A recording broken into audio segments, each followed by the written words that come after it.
Let's talk about ISMA. Well, my ISMA actually.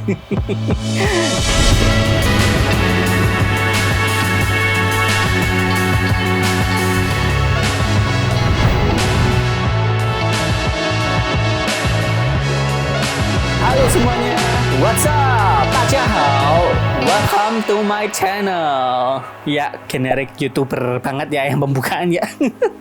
Oke, buat kalian yang baru pertama di channel ini dan nonton video ini, aku bakal kenalan dulu ya.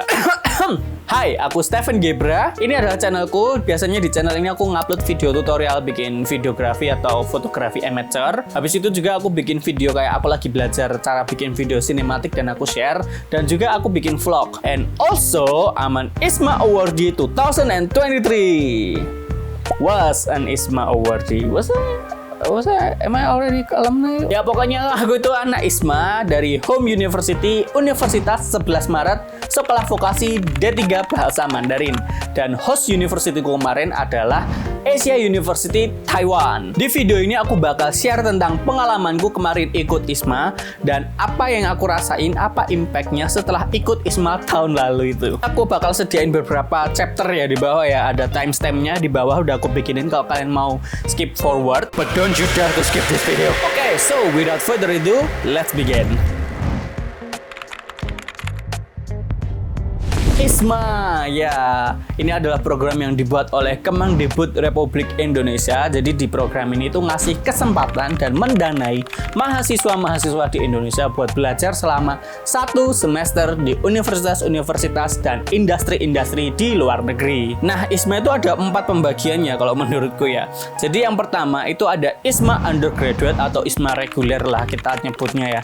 Nah, ini tuh untuk mahasiswa di jenjang sarjana 1. Next ada ISMA Vocational atau ISMAVO. Di sini itu untuk mahasiswa di sekolah vokasi. Nah, kemarin aku itu ikutnya yang ISMAVO. Nah, kemudian ada juga yang namanya ISMA Entrepreneur. Ini tuh buat mahasiswa belajar kewirausahaan, correct me if I'm wrong, selama 6-7 minggu di universitas luar negeri juga. Yang terakhir ada ISMA Co-Founding. Ini tuh hampir sama kayak ISMA reguler sama ISMAVO, tapi bedanya adalah coveragenya cuman separuhnya. Langsung ke poin selanjutnya ya. Di ISMA itu apa aja yang di cover ya? Oke, jadi aku langsung kasih tahu ya. Buat ISMA Undergraduate, ISMA Vocational sama ISMA Entrepreneur, dana beasiswanya itu udah men-cover semuanya dari mulai registration fee, host univ, medical check up, settlement allowance, pesawat, visa, pokoknya semua udah tercover.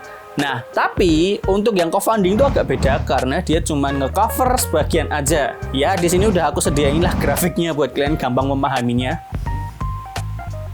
Oh ya, aku lupa nyampain yang ini tuh penting itu. Jadi ISMA itu peruntukannya itu untuk mahasiswa semester 4 atau 6 yang di jenjang sarjana atau diploma 4. Nah, untuk mahasiswa diploma 3 ini khusus untuk mahasiswa yang berada di semester 4. Kemudian untuk ISMA I atau ISMA Entrepreneur ini tuh untuk mahasiswa sarjana atau diploma 4 dengan minimum semester 6. Ya, itu penjelasan singkatku ya soal ISMA ya. Buat alumni-alumni lain, correct me if I'm wrong down in the comment box below ya kalau aku ada salah info atau salah ngomong ya, help a friend out. Oke, next aku bakal cerita tentang ISMAku. Oke, semua berawal itu di pertengahan 2021. Temanku Karen, dia juga alumni ISMA 2022 kalau nggak salah. Nah, dia itu di Discord call, dia lagi kayak discussing about joining ISMA. Nah, at that time I was like, alright, whatever. But I'm still ada Discord call listening though. Ya, itu introduction pertamaku tentang ISMA ya. Nah, setelah itu fast forward kayak di akhir tahun 2022 kalau nggak salah itu mama papaku itu kayak membujuk-bujuk ya aku buat kayak ikut ini ada program buat kuliah di luar negeri. Nah, aku kayak pas itu kayak alright, let me give it a try gitu loh. Ya, akhirnya sudah masuk tahun 2023, kemudian informasi ISMA mulai keluar semua, banjir, aku mulai ikut-ikutin infonya. Habis itu udah mulai buka pendaftaran, berkas aku masukin, interview dan lain sebagainya. Akhirnya aku keterima ISMA. Nah, setelah itu ada muncul masalah. Oke, jadi problemnya adalah aku tuh anak D3 bahasa Mandarin, belajar bahasa Cina, bahasa Mandarin. Aku di ISMA masuk ke Asia University Taiwan sebagai mahasiswa Accounting and Informasi System. Iki ngopo zaman dari kelas akuntansi kita nggak bisa asal milih negara dan kampus yang kita pengenin. Kita harus memilih negara yang menyediakan kampus yang membuka program studi. Nah itu gimana itu? Yang sesuai dengan nomenklatur kita. Nomenklatur tuh kayak sedikit kayak penjurusan gitu, sesuai prodinya gitu. Nah D3 bahasa Mandarinnya UNS, Universitas 11 Maret itu masuknya ke Social Science. Aku juga kemarin sempat konsultasi dengan kepala prodiku, ibu kepala prodi D3 bahasa Mandarin, Ibu Christina Kuolause, yang juga sebagai dosen pembimbingku. Udah dikasih sih list sama ISMA untuk mata kuliah yang harus ku ambil ketika ISMA. Terus aku konsultasi ke beliau bilang yaudah ini diambil dulu mata kuliah yang sekiranya bisa, tapi juga kamu bilang sama dosen atau lause di sana. Oke, alasan kenapa aku maksain adalah karena untuk di tempat yang menggunakan bahasa Mandarin sebagai bahasa sehari-hari. Ya aku itu anak D3 bahasa Mandarin, aku tuh pengen mencoba menguji gaya banget skill bahasa Mandarinku yang udah aku pelajarin, sama pengen praktek langsung lah ke lapangan bahasanya gitu. Alasan kedua, kalau kalian gagas, kalau kalian sadar muka aku itu memang ada Tionghoa-Tionghoanya, itu karena memang aku memiliki keturunan Tionghoa dari papa seperempat sih. Nah jadi aku tuh pengen banget buat mendalami lagi kultur-kultur Tionghoa gitu. Why not I'm exploring my kulturnya leluhur-leluhurku gitu loh. Pengen gitu kayak nyoba rasain gimana tinggal di wilayah yang menggunakan bahasa Mandarin sebagai bahasa sehari-hari gitu. Kayak pengen ngerasain juga budayanya gitu loh. So ya, fast forward, it's time to berangkat ISMA. Aku kan harus gaya ya kayak vlog gitu pas merasakan ISMA di Taiwan gitu. Oke, so ini langsung skip gue ya. Oke, next chapter.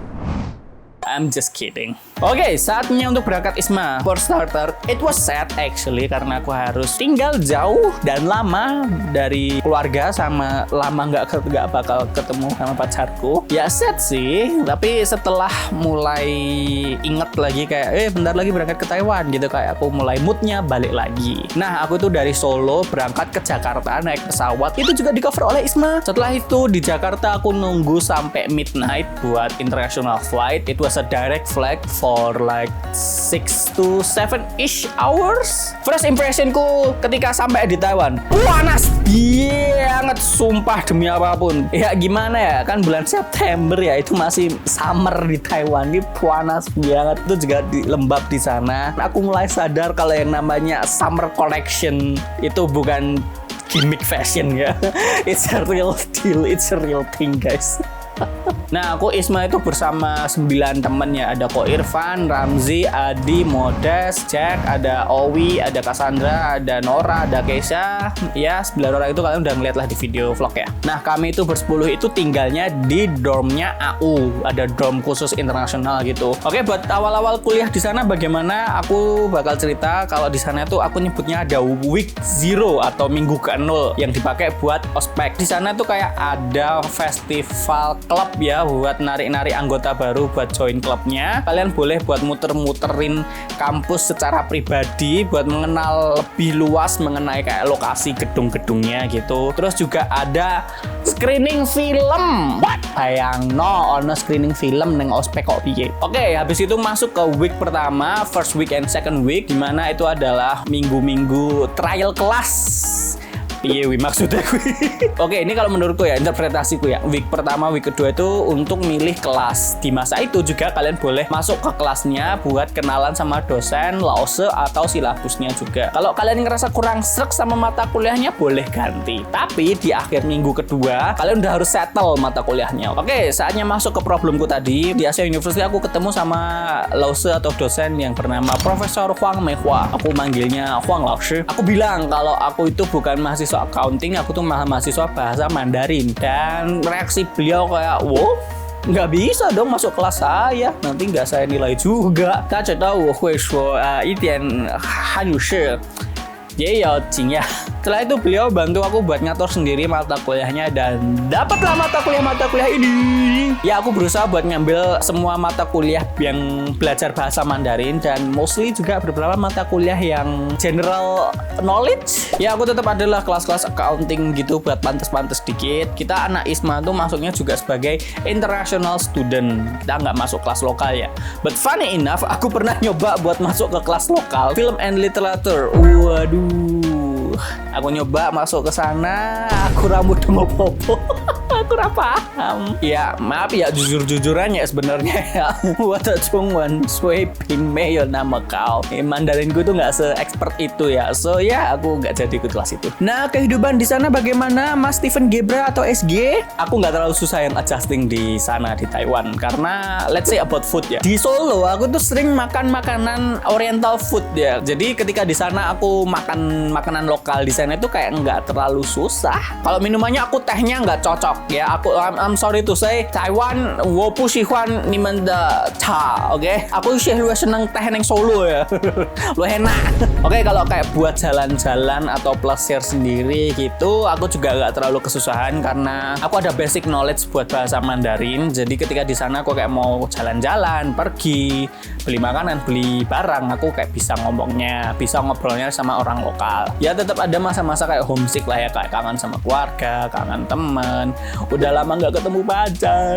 Tapi akhirnya itu bisa kayak teralihkan dengan ketemu sama teman-teman yang lain. Di sana aku sosialisasi dengan teman-teman internasional, ketemu sama teman-teman dari double degree UMY. Kita dari ISMA AU juga membaur lah sama mahasiswa Indonesia di sana. Nah di sana itu pas kayak musim gugur sama musim dingin itu kayak peaceful banget, kayak aduh adem ayem lah bahasanya lah, bahasa Jawanya lah ya gak bahasa Jawa sih ya. Itulah sedikit gambarannya ketika aku di Taiwan ya. Mungkin kalau kalian mau tanya lebih lanjut lagi boleh aja komen di bawah, aku bakal jawabin atau kasih aku DM gitu, bakal aku jawab atau aku bakal bikin follow up video kalau kalian bener-bener kepo tentang ISMA di Taiwan. Oke, we gotta move forward to the important stuff. Aku udah bikin dedicated video soal achievement ini, kalian bisa nonton langsung di atas, ada linknya. Singkatnya itu aku ada kelas International Exhibition and Presentation Skill yang diajar oleh Profesor Masud. Di UTS-nya itu nyuruh mahasiswa untuk bikin presentasi. Aku dapet jatah buat bahas Fundamental of Negotiation. Aku nggak ada basic knowledge soal itu karena aku suka nonton film ya, dan aku inget di Instagram itu ada scene banyak yang bilang itu adalah the best negotiation scene. Aku tonton scene-nya dan itu aku jadiin base utama materi presentasiku ya. Aku presentasiin pas UTS-nya dan dapat nilai bagus. Setelah aku presentasi, Profesor Masud deketin bilang, kamu minggu depan presentasi ya di kelas saya ya, di kelas PhD. And I was like, what, why, what? I still cannot process that information. Akhirnya aku agree, minggu depannya aku presentasi di kelas PhD itu, Strategic Human Resource Management ya. Sedikit lucu sama nggak nyangka gitu, kayak aku anak D3 bahasa Mandarin terus suruh bikin presentasi soal negosiasi di kelas PhD, padahal aku cuma berbekal nonton film loh. And my other achievement of course my beloved project in this channel ya, yang ini juga ngeplay di belakang ini. Nusantara Traditional Dance ya, backstory ya, itu projectnya yang menginisiasi adalah Ko Irfan sama Ramzi. Dari awal ISMA Taiwan 2022 bikin performance traditional dance, ngeestafetin itu ke kami ISMA 2023. Dan Ko Irfan memang sejak awal tuh pengen meninggalkan jejak gitu loh. Awalnya tuh pengen cuman 10 anak aja, tapi karena memang kita krunya dikit, habis itu expand, kita tawarin, akhirnya aku kumpul sekitar 35 anak. Dan peranku di sana itu malah cuman sebagai visual background designer dan editor aja. Jadi aku tuh kayak sedikit mention Ko Irfan, kok aku bisa bikin dance-nya lebih asik lagi kalau aku bikinin visual background. Ko Irfan sama Ramzi kayak awalnya kayak ya udahlah bikin aja nggak apa-apa gitu kan. After I show them the concept and the rough edit, they were like, oh, alright, okay. Terus dapat full support buat lanjutin. Itu aku ngabisin waktu 1 minggu full, dan untungnya aku pas itu ada 1 minggu kayak nggak ada kuliah off gitu. Nah habis itu kita tampil di pensi akhir tahunnya International Student Asia University. Ya adalah itulah namanya kayak AU's Got Talent gitu. Kita pun kaget ternyata itu dilombain dan kita menang juara 2. Ya menang juara 2. Kami nggak nyangka banget bisa dapet juara 2. Dan di situ aku juga ngevideoin pas performance-nya. Dibantu juga sih sama Arisma buat sebagai kamera kameramen yang statis itu. Akhirnya aku edit, aku tunjukin juga ke teman-teman yang lainnya. Habis perform kan beda ya, orang yang perform nggak ngeliat gitu bagaimana performance-nya. Pas lihat performance-nya mereka langsung terharu parah, mereka kayak bangga banget bisa tampil gitu dan melihat videonya. That moment hits me kayak, oh aku bikin sesuatu yang buat orang bangga gitu, kayak iki banyak orangnya gitu loh. Sampai akhirnya as right now video ini di shoot berapa view-nya? 183.000 view. Gila, aku nggak nyangka sampai segitu. Aku paling pikir cuma kayak 1.000 view gitu lah. 183.000 view. Wow. Pas aku nulis skrip video ini, aku menarik ada benang merah di antara dua achievement itu. Aku suka nonton film, dan kenapa aku tidak memanfaatkan itu sebagai metodeku untuk research mengenai negosiasi. Aku suka record, aku suka ngedit video. Kenapa aku tidak menggunakan kemampuan itu untuk membantu pada penyebaran kebudayaan Indonesia? Ya, itu benang merahnya yang aku sadari ya. Sesuatu yang gede itu berawal dari yang kita suka dulu. So, when someone say do what you love and what you can, it's really a thing. Yeah, aku merasakannya. 1 tahun setelah aku ikut ISMA di Taiwan kemarin, nggak nyangka aku cuma anak random, bisa dikatakan caper, dan tiba-tiba bisa ikut ISMA ke Taiwan dengan kesempatan-kesempatan itu. Oke, maybe a bit stretch ya aku bilangnya bisa merasakan semua tujuan sama benefit-benefitnya. Langsung bilang aja, aku bisa mengembangkan apa yang aku suka, especially about video making gitu, film making gitu. Ya, dan itu benar-benar membuat gairahku untuk berkarya lagi, it's too cheesy, tumbuh lagi karena sudah makin banyak fasilitas dan banyak tips and trick yang aku ketahui. Aku bisa develop lagi, mengembangkan lagi skillku dalam komunikasi dengan orang lokal menggunakan bahasa Mandarin, yang mana itu adalah prodiku di 3 bahasa Mandarin. Aku bisa ngobrol sederhana sehari-hari dengan orang-orang lokal, kayak mau beli apa, tanya ini apa. Warga lokal Taiwan bener-bener kayak ya mereka toleran dan it's okay, you still learn. Ya kamu masih belajar bahasa Mandarin, bagus kamu bisa praktekin. Orang-orang lokal di sana makin ramah ketika kamu bisa menggunakan bahasanya mereka sendiri. Aku bener-bener bersyukur banget bisa mengalami kesempatan yang berharga ini, dan aku bener-bener pengen program ini dilanjutkan. Please dilanjutkan, jangan di stop. Ini bener-bener sangat benefit banget buat mahasiswa-mahasiswa Indonesia untuk mengembangkan lagi SDM-nya, dan aku tuh pengen banget mahasiswa-mahasiswa lain tuh ngerasain benefitnya. Beneran, sumpah demi apapun. Please lanjutkan ISMA, I'm begging. Ya kalau mau ngobrolin soal ISMA bakal panjang banget sih, karena aku bener-bener sangat suka banget dengan program ini. Ini benar-benar benefit sekali. Tapi aku akan stop di sini dulu karena it's time to end this video.